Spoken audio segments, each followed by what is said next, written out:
بسم اللہ الرحمن الرحیم نحمدہ ونصلی علی رسولہ الکریم۔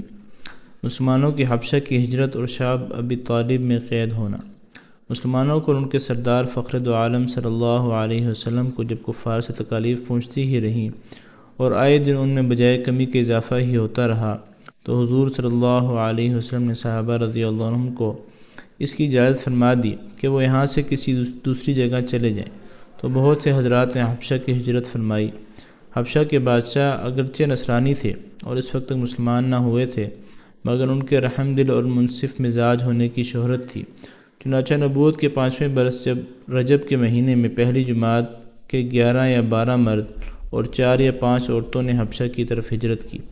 مکہ والوں نے ان کا پیچھا بھی کیا کہ یہ نہ جا سکیں، مگر یہ لوگ ہاتھ نہ آئے۔ وہاں پہنچ کر ان کو یہ خبر ملی کہ مکہ والے سب مسلمان ہو گئے اور اسلام کو غلبہ ہو گیا۔ اس خبر سے یہ حضرات بہت خوش ہوئے اور اپنے وطن واپس آ گئے، لیکن مکہ مکرمہ کے قریب پہنچ کر معلوم ہوا کہ یہ خبر غلط تھی اور مکہ والے اسی طرح بلکہ اس سے بھی زیادہ دشمنی اور تکلیفیں پہنچانے میں مصروف ہیں، تو بڑی دقت ہوئی۔ ان میں سے بعض حضرات وہیں سے واپس ہو گئے اور بعض کسی کی پناہ لے کر مکہ مکرمہ میں داخل ہوئے۔ یہ حبشہ کی پہلی ہجرت کہلاتی ہے۔ اس کے بعد ایک بڑی جماعت نے جو 83 مرد اور 18 عورتیں بتلائی جاتی ہیں متفرق طور پر ہجرت کی، اور یہ حبشہ کی دوسری ہجرت کہلاتی ہے۔ بعض صحابہ رضی اللہ عنہم نے دونوں ہجرتیں کی اور بعض نے ایک۔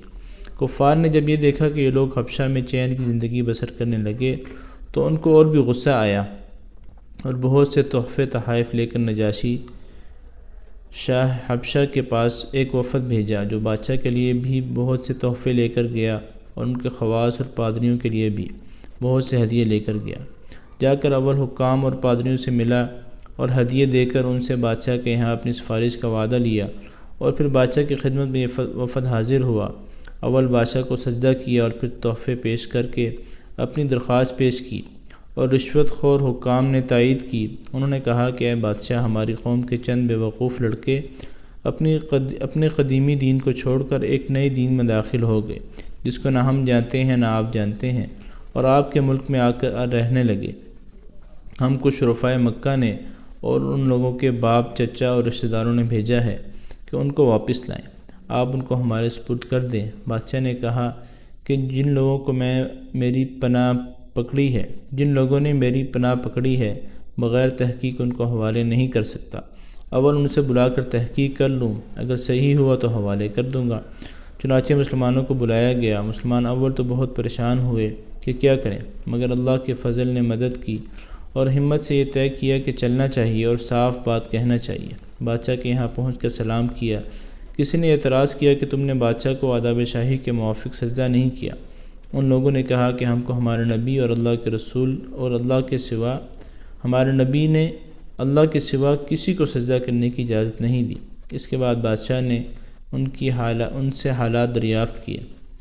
حضرت جعفر رضی اللہ عنہ آگے بڑھے اور فرمایا کہ ہم لوگ جہالت میں پڑے ہوئے تھے، نہ اللہ کو جانتے تھے نہ اس کے رسولوں سے واقف تھے، پتھروں کو پوجتے تھے، مردار کھاتے تھے، برے کام کرتے تھے، رشتہ ناتوں کو توڑتے تھے۔ ہم میں قوی ضعیف کو ہلاک کر دیتا تھا۔ ہم اسی حال میں تھے کہ اللہ نے اپنا ایک رسول بھیجا جس کے نسب کو، اس کی سچائی کو، اس کی امانت داری کو، پرہیزگاری کو ہم خوب جانتے ہیں۔ اس نے ہم کو ایک اللہ وحدہ لا شریک لہ کی عبادت کی طرف بلایا اور پتھروں اور بتوں کو پوجنے سے منع فرمایا۔ اس نے ہم کو اچھے کام کرنے کا حکم دیا، برے کاموں سے منع کیا۔ اس نے ہم کو سچ بولنے کا حکم دیا، امانت داری کا حکم دیا، صلہ رحمی کا حکم دیا، پڑوسی کے ساتھ اچھا برتاؤ کرنے کا حکم دیا، نماز، روزہ، صدقہ خیرات کا حکم دیا اور اچھے اخلاق تعلیم کیے۔ زنا، بدکاری، جھوٹ بولنا، یتیم کا مال کھانا، کسی پر تہمت لگانا اور اس قسم کے برے اعمال سے منع فرمایا۔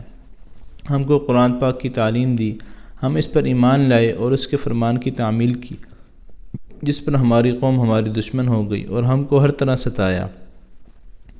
ہم لوگ مجبور ہو کر تمہاری پناہ میں اپنے نبی صلی اللہ علیہ وسلم کے ارشاد سے آئے ہیں۔ بادشاہ نے کہا جو قرآن تمہارے نبی لے کر آئے ہیں وہ کچھ مجھے سناؤ۔ حضرت جعفر رضی اللہ عنہ نے سورہ مریم کی اول کی آیتیں پڑھی، جس کو سن کر بادشاہ بھی رو دیا اور اس کے پادری بھی جو کثرت سے موجود تھے، سب کے سب اس قدر روئے کہ داڑھیاں تر ہو گئی۔ اس کے بعد بادشاہ نے کہا کہ خدا کی قسم، یہ کلام اور جو کلام حضرت موسیٰ علیہ السلام لے کر آئے تھے ایک ہی نور سے نکلے ہیں، اور ان لوگوں سے صاف انکار کر دیا کہ میں ان کو تمہارے حوالے نہیں کر سکتا۔ وہ لوگ بڑے پریشان ہوئے کہ بڑی ذلت اٹھانا پڑی۔ آپس میں صلاح کر کے ایک شخص نے کہا کہ کل میں ایسی تدبیر کروں گا کہ بادشاہ ان کی جڑ ہی کاٹ دے۔ ساتھیوں نے کہا بھی کہ ایسا نہیں چاہیے، یہ لوگ اگرچہ مسلمان ہو گئے مگر پھر بھی رشتہ دار ہیں، مگر اس نے نہ مانا۔ دوسرے دن پھر بادشاہ کے پاس گئے اور جا کر کہا کہ یہ لوگ حضرت عیسیٰ علیہ السلام کی شان میں گستاخی کرتے ہیں، ان کو اللہ کا بیٹا نہیں مانتے۔ بادشاہ نے پھر مسلمانوں کو بلایا۔ صحابہ رضی اللہ عنہم فرماتے ہیں کہ دوسرے دن کے بلانے سے ہمیں اور بھی زیادہ پریشانی ہوئی۔ بہرحال گئے۔ بادشاہ نے پوچھا کہ تم حضرت عیسیٰ علیہ السلام کے بارے میں کیا کہتے ہو؟ انہوں نے کہا کہ وہ کہتے ہیں جو ہمارے نبی صلی اللہ علیہ وسلم پر ان کی شان میں نازل ہوا کہ وہ اللہ کے بندے ہیں اور اس کے رسول ہیں، اس کی روح ہیں اور اس کا کلمہ ہے، جس کو خدا نے کنواری اور پاک مریم کی طرف ڈالا۔ نجاشی نے کہا کہ عیسیٰ علیہ السلام بھی اس کے سوا کچھ نہیں فرماتے۔ پادری لوگ آپس میں کچھ چخ کرنے لگے۔ نجاشی نے کہا تم جو چاہے کہو۔ اس کے بعد نجاشی نے ان کے تحفے واپس کر دیے اور مسلمانوں سے کہا تم امن سے ہو، جو تمہیں ستائے ان کو تاوان دینا پڑے گا، اور اس کا اعلان بھی کروا دیا کہ جو شخص ان کو ستائے گا اس کو تاوان دینا ہوگا۔ اس کی وجہ سے وہاں کے مسلمانوں کا اکرام اور بھی زیادہ ہونے لگا اور اس وفد کو ذلت سے واپس آنا پڑا۔ تو پھر کفار مکہ کا جتنا بھی غصہ جوش کرتا ظاہر ہے، اس کے ساتھ ہی حضرت عمر رضی اللہ عنہ کے اسلام لانے نے ان کو اور بھی جلا کر رکھ دیا، اور ہر وقت اس فکر میں رہتے تھے کہ لوگوں کا ان سے ملنا جلنا بند ہو جائے اور اسلام کا چراغ کسی طرح بجھے۔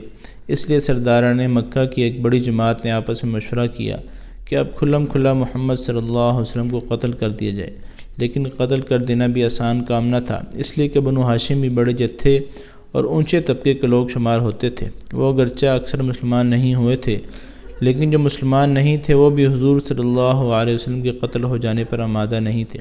اس لیے ان سب کفار نے مل کر ایک معاہدہ کیا کہ سارے بنو ہاشم اور بنو مطلب کا بائیکاٹ کیا جاوے، نہ ان کو کوئی شخص اپنے پاس بیٹھنے دے، نہ ان سے کوئی خرید و فروخت کرے، نہ بات چیت کرے، نہ ان کے گھر جائے، نہ ان کو اپنے گھر میں آنے دے، اور اس وقت تک صلح نہ کی جائے جب تک کہ وہ حضور صلی اللہ علیہ وسلم کو قتل کے لیے حوالے نہ کر دیں۔ یہ معاہدہ زبانی ہی گفتگو پر ختم نہیں ہوا، بلکہ یکم محرم 7 نبوی کو ایک معاہدہ تحریری لکھ کر بیت اللہ میں لٹکایا گیا تاکہ ہر شخص اس کا احترام کرے اور اس کو پورا کرنے کی کوشش کرے۔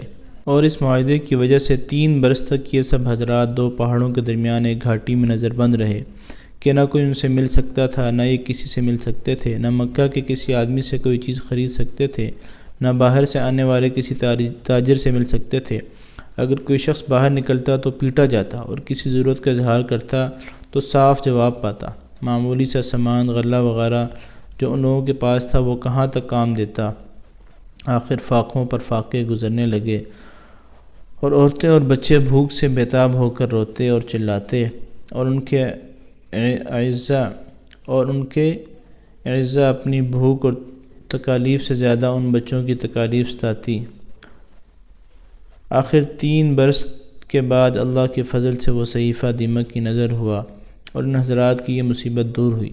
3 برس کا زمانہ ایسے سخت بائیکاٹ اور نظر بندی میں گزرا، اور ایسی حالت میں ان حضرات پر کیا کیا مشقتیں گزری ہوں گی وہ ظاہر ہے، لیکن اس کے باوجود صحابہ کرام رضوان اللہ علیہم اجمعین نہایت ثابت قدمی کے ساتھ اپنے دین پر جمے رہے، بلکہ اس کی اشاعت فرماتے رہے۔ فائدے میں شیخ صاحب لکھتے ہیں، یہ تکالیف اور مشقتیں ان لوگوں نے اٹھائی ہیں جن کے آج ہم نام لیوا کہلاتے ہیں اور اپنے ان کا متبع بتلاتے ہیں اور سمجھتے ہیں۔ ہم لوگ ترقی کے باب میں صحابہ کرام رضوان اللہ علیہم اجمعین جیسی ترقیوں کے خواب دیکھتے ہیں، لیکن کسی وقت ذرا غور کر کے بھی یہ بھی سوچنا چاہیے کہ ان حضرات نے قربانیاں کتنی فرمائیں اور ہم نے دین کی خاطر، اسلام کی خاطر، مذہب کی خاطر کیا کیا۔ کامیابی ہمیشہ کوشش اور سعی کے مناسب ہوتی ہے۔ ہم لوگ چاہتے ہیں کہ عیش و آرام اور بددینی اور دنیا طلبی میں کافروں کے دوش بدوش چلیں اور اسلامی ترقی ہمارے ساتھ ہو۔ یہ کیسے ہو سکتا ہے؟ آگے فارسی شعر ہے جس کا ترجمہ، مجھے خوف ہے او بدوی کہ تو کعبہ کو نہیں پہنچ سکتا، اس لیے کہ یہ راستہ کعبہ کی دوسری جانب ترکستان کی طرف جاتا ہے۔